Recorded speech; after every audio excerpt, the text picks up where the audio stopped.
Everyone, I hope you all are doing well. अभी हम spin algebra को start करने जा रहे हैं। तो ये क्वांटम मैकेनिक्स के रिलेटेड है और सबसे पहले हम इसके आइगन वैल्यूज़ को देखते हैं। कुछ चीज़ें जो पहले डिफ़ाइन कर दी गई हैं और कम्यूटेशन रिलेशंस को देखते हैं और फिर हम मैट्रिसेस की तरफ लेके चलेंगे इस चीज़ को, जो कि विच इज़ समथिंग जो कि हम स्पिन अलजेब्रा में इंक्लूड करते हैं। तो स्पिन अलजेब्रा में सबसे पहले जो जिस तरह से ऑर्बिटल एंगुलर मोमेंटम के बारे में हमने टू कंपोनेंट्स, हम टू पार्ट्स, टू ऑपरेटर्स लेते होते थे। एक स्क्वायर ऑफ एंगुलर मोमेंटम, ठीक है, ये ऑपरेटर, और दूसरा एल जी ऑपरेटर हम लेते होते थे। एल स्क्वायर ऑपरेटर के लिए आइगन वैल्यूज़ हमें पता है कि ये इसके इक्वल होती हैं और एल जी के मामले में भी हमें पता है कि आइगन वैल्यूज़ ये होती हैं। और for each value of L, for example L is equal to, अगर मैं 1 ले लेती हूँ, उसके लिए जो एम एल की पॉसिबल वैल्यूज़ होंगी, हम कहते हैं वो पॉसिबल नंबर ऑफ़ वैल्यूज़ जो होंगी वो 2l+1 होती हैं। कि एक वैल्यू ऑफ एल के आगे 3 पॉसिबल, फिर for example L is equal to 1 है अगर, तो एम एल की वैल्यू क्योंकि -l to l जा रही होती है ना, -1, 0 एंड 1, तो ये जैसे 3 पॉसिबल हैं। तो इसी तरह हर वैल्यू ऑफ एल के लिए यहाँ पे काफ़ी possible number of values of M L आती हैं, जो कि होती हैं उसकी अलाउड ओरिएंटेशन इन स्पेस जो वो कर सकता है। तो अगर आपके पास बहुत सारे हाइड्रोजन एटम है, फॉर एग्जांपल हाइड्रोजन एटम तो नहीं कह सकते क्योंकि hydrogen atom L is equal to 0 state में, उसका अगर ग्राउंड स्टेट में इलेक्ट्रॉन है तो वो L is equal to 0 state में होता है। L is equal to 0 mean L square भी 0, एल जी भी 0। तो अगर फिर और हमारे पास लेट्स से सिस्टम है जिसके पास L is equal to 0 and L is equal to 1 दोनों वैल्यूज़ अवेलेबल हैं, तो उसके पास एल इज इक्वल टू 1 में अगर कोई इलेक्ट्रॉन मौजूद है तो उस इलेक्ट्रॉन के पास 3 पॉसिबल जो है पॉसिबिलिटीज़ या फिर अवेलेबल स्टेट्स हैं जिनको वो ऑक्यूपाई कर सकता है।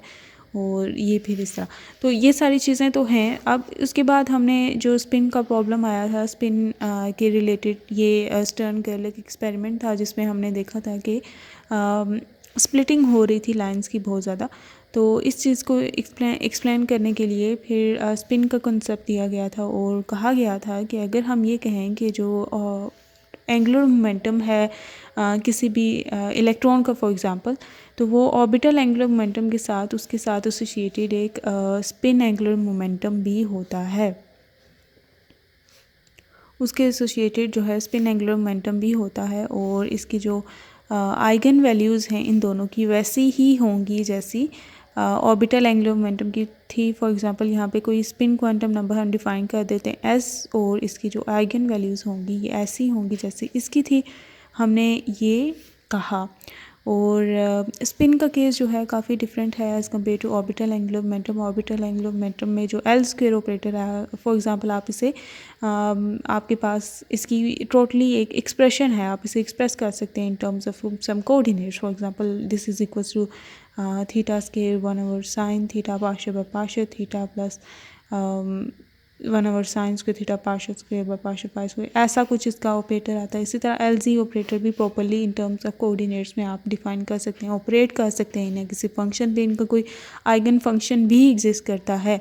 लेकिन स्पिन एंगुलर मोमेंटम के केस में ये जो ऑपरेटर्स हैं इनका कोई अपना आइगन फंक्शन नहीं है और ना ही इनको इस तरह के कोऑर्डिनेट्स में एक्सप्रेस किया जा सकता है।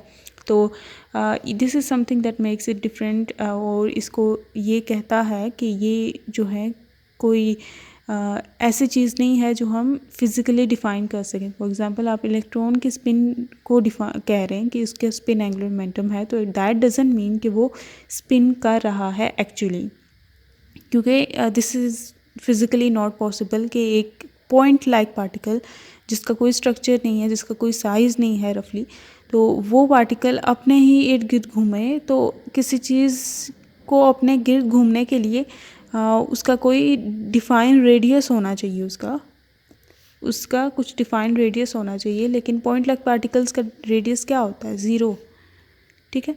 तो जो स्टडीज़ की गई हैं, ठीक है, और स्टडी करने के बाद अगर फॉर एग्जांपल जो साइज़ ऑफ इलेक्ट्रॉन है उससे कहा गया कि वो रफली लेट्स से 10⁻⁻15 मीटर है।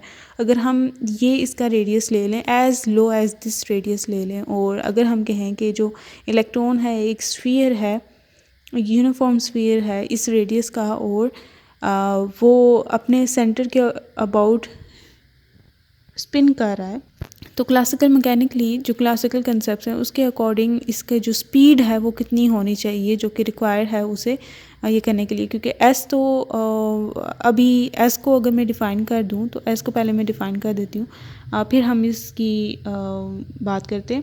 तो एस स्क्वायर जो है, एस स्क्वायर इसमें हमने देखा कि जब एक्सपेरिमेंट्स किए गए तो जो एक इलेक्ट्रॉन है फॉर एग्जांपल हाइड्रोजन एटम में, ठीक है, एक इलेक्ट्रॉन और बहुत सारे लेट्स से हमारे पास हाइड्रोजन एटम हैं, तो ये देखा गया कि जब मैग्नेटिक फील्ड इन पे अप्लाई की गई तो हमें 2 लाइंस मिली थी, ठीक है, एक स्पिन अप के करस्पॉन्डिंग और एक स्पिन डाउन के करस्पॉन्डिंग, ठीक है। ये तो हमें अब पता है ना, लेकिन उस टाइम हमें 2 लाइन सिर्फ मिली थी। तो फिर हमने क्योंकि इलेक्ट्रॉन जो है हाइड्रोजन एटम में एक ही इलेक्ट्रॉन है, तो इस चीज़ की स्प्लिटिंग बिल्कुल भी नहीं एक्सपेक्ट की गई थी। तो क्योंकि इसमें तो ऑर्बिटल एंगुलर मोमेंटम की वैल्यू भी L=0 होती है, एस में होते हैं ना सारे, और L=0 है तो पॉसिबल ओरिएंटेशन इन स्पेस भी 1 ही होती है, मतलब इनमें अवेलेबल स्टेट भी एक ही है, L=0 ML=0, तो 2 लाइंस का आना बिल्कुल बनता ही नहीं था। तो फिर ये कहा गया कि हो सकता है कि इनके साथ एक और एंगुलर मोमेंटम एसोसिएटेड है जो कि है स्पिन एंगुलर मोमेंटम, और इसकी जो पॉसिबल वैल्यूज़ हैं या पॉसिबल ओरिएंटेशन हैं स्पिन एंगुलर मोमेंटम की करस्पॉन्डिंग, ये जैसे ml था, इसकी पॉसिबल वैल्यूज़ जो डिफ़ाइन कर रहे थे कि पॉसिबल कितने उसके अवेलेबल होंगी स्टेट्स जिनको वो ऑक्यूपाई कर सकता है। इसी तरह इसके लिए जो अवेलेबल स्टेट्स हैं जो वो ऑक्यूपाई कर सकता है वो 2s+1=2 हैं, एक स्पिन अप होगी एक स्पिन डाउन होगी। तो इसके करस्पॉन्डिंग अगर हम ये क्वांटम नंबर की वैल्यू फाइंड आउट करना चाहते हैं तो हम वो इजीली फाइंड आउट कर सकते हैं। इसको इधर ले जाएं, ये 1 और ये s=1/2। तो अगर हम s=1/2 S quantum number use करें तो हमारे पास इस तरह की स्प्लिटिंग हो सकती है, और इस क्वांटम नंबर के करस्पॉन्डिंग अगर हम angular momentum spin angular momentum को डिफ़ाइन कर दें और ये सारी चीज़ें डिफ़ाइन कर दें तो ये चीज़ एक्सप्लेन की जा सकती है, और ये एक्सप्लेन हो भी गई थी। तो यहाँ पे तो हमने ये ज़बरदस्ती घुसा दिया ना थ्योरी में कि ये ऐसा है वैसा है, लेकिन जो डायरेक्स थ्योरी है रिलेटिविस्टिक पोल डायरेक्स की development of relativistic quantum mechanics, उसमें ये चीज़ प्रिडिक्ट हो जाती है कि जो इलेक्ट्रॉन लाइक पार्टिकल है जितना उसका मास है और चार्ज है उसके साथ एसोसिएटेड स्पिन एंगुलर मोमेंटम होना लाजमी है, एक intrinsic spin angular momentum. Intrinsic spin angular momentum से हमने ये इलेक्ट्रॉन को आज़ाद कर दिया है उसको रोटेशन वाली थिंग से, जो हम क्लासिकली इमेजिन करते हैं फॉर एग्जांपल कि अर्थ है और वो अपने एक्सिस के अराउंड जो है रोटेट करती रहती है।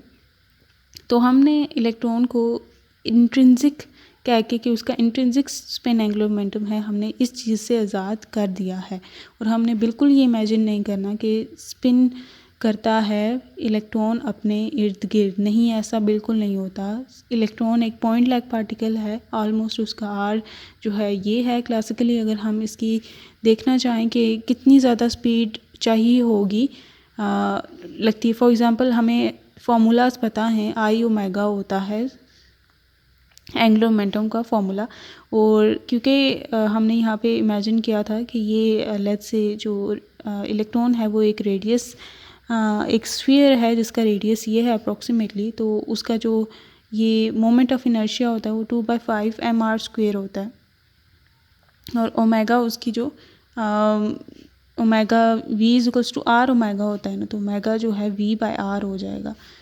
तो ये v/r में इधर कर दूँ तो ये फिर एक आर कैंसर, तो ये 2/5 mr/v बनता है। तो अब यहाँ पे s हमें पता है कि s क्या है, s हमने यहाँ से हम फाइंड आउट कर सकते हैं यहाँ से, क्योंकि हमने s² की वैल्यू अगर ये है 1/2 × 1/2 + 1 a² जो कि बनती है ये 3/2 बनता है, और ये 3/4 h² होता है, तो इसका अगर अंडर रूट ले लिया जाए तो s की वैल्यू आ जाएगी विच विल बी √3/2 h² आ जाएगा। 2/5 mass of electron is non, radius of electron is given. तो स्पीड हम फाइंड आउट कर सकते हैं। तो स्पीड अगर आप फाइंड आउट करें तो ये आती है 1.67 × 10⁴ times speed of light. This is huge speed, this is huge. तो this is impossible for an electron to occupy this speed. और एक मैसिव पार्टिकल, ऐसा पार्टिकल जो मैस रखता हो, वो बिल्कुल भी स्पीड को अचीव नहीं कर सकता, इवन स्पीड ऑफ लाइफ को अचीव नहीं कर सकता। तो दिस इज़ फिज़िकली इम्पॉसिबल। तो फिर हम कहते हैं कि स्पिन को इसके साथ रिलेट करना इज़ नॉट गुड। हम कहते हैं स्पिन को रिलेट करना मतलब उसे इमेजिन करना कि ये क्लासिकल ऑब्जेक्ट है जो ऐसे स्पिन कर रहा है, नहीं, बिल्कुल ऐसा नहीं। इसको जब से ये वजूद में आया है, जैसे इसको चार्ज मिल गया है इंट्रिंसिकली, इसी तरह इसको एक स्पिन एंगुलर मोमेंटम इंट्रिंसिकली मिल गया है जो उसके पास है, जब भी वो वजूद में है। तो इसकी कोई ऐसी एक्सप्लेनेशन नहीं है, उसको कोई भी मोशन करने की ज़रूरत नहीं है सो दैट उसका कोई स्पिन एंगुलर मोमेंटम हो। और उसका स्पिन एंगुलर मोमेंटम वेरी भी नहीं करता, उसकी s² जो उसका मैग्नीट्यूड है वो एक कांस्टेंट रहता है। ठीक है, हमारे पास s की वैल्यू एक ही पॉसिबल वैल्यू है ना, 1/2। तो इलेक्ट्रॉन के लिए फॉर एग्जांपल ये जो वैल्यू है ये फिक्स रहती है, ये चेंज नहीं होती। तो ये इंट्रिंसिकली उसके पास है जब से वो वजूद में है। तो ये इस तरह से हमने कुछ चीज़ें, ये चीज़ें पहले से डिफ़ाइन कर दी गई हैं, जो हमने पहले ही डिफ़ाइन इसे फ़िक्स कर दिया कि ये ऐसा ही है। अब इन चीज़ों को आगे हम यूज़ करते हुए और कुछ कम्यूटेशन रिलेशन भी हम लिखते होते हैं, क्योंकि इसका कोई प्रॉपरली कोई ऑपरेटर है नहीं, तो इसलिए हम कहते हैं कि इसके कम्यूटेशन रिलेशन वैसे ही हैं जैसे ऑर्बिटल एंगुलर मोमेंटम के। और ऐसा होता भी है, एक्सपेरिमेंटली इन चीज़ों को वेरीफाई किया गया, इसीलिए इनको लिखा भी जा सकता है और एक्सपेरिमेंट की बेस में। तो ये सारी वो मैं चीज़ें लिखती हूँ और फिर इन जो प्री डिफाइंड थिंग्स हैं, इन थिंग्स की बेस पे हम आगे मैट्रिसेस को डिफ़ाइन करते हैं, उन मैट्रिसेस के थ्रू स्पिन अलजेब्रा को वर्कआउट करते हैं।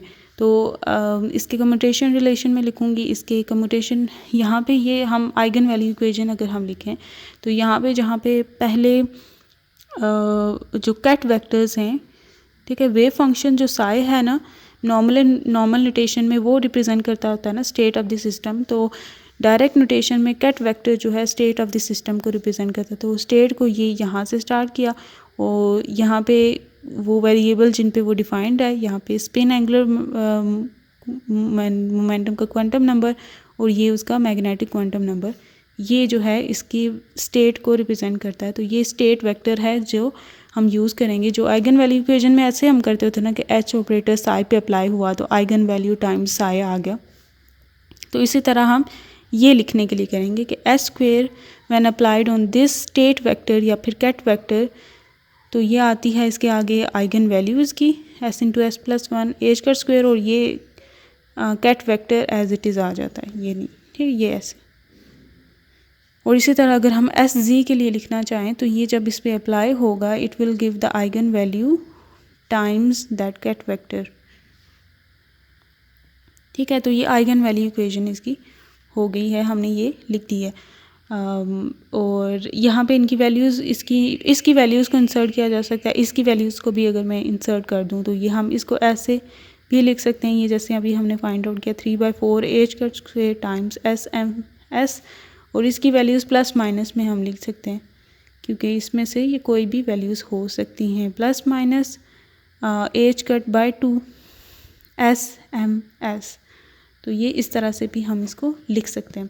अब इसके मैं कम्यूटेशन रिलेशन को लिखती हूँ प्रॉपरली और फिर हम इसकी पॉली मैट्रिसेस और वो सारा मैट्रिसेस वाला अलजेब्रा स्टार्ट करते हैं और उसकी प्रॉब्लम्स करते हैं। कम्यूटेशन रिलेशंस अभी लिखते हैं। कम्यूटेशन रिलेशन में सबसे पहले ये हम जानते हैं कि जो इसका स्क्वायर वाला कंपोनेंट होता है वो सब कंपोनेंट्स के साथ कम्यूट करता है। कम्यूट करता है मीन्स इनका कम्यूटेशन रिलेशन जो है वो 0 के इक्वल आता है।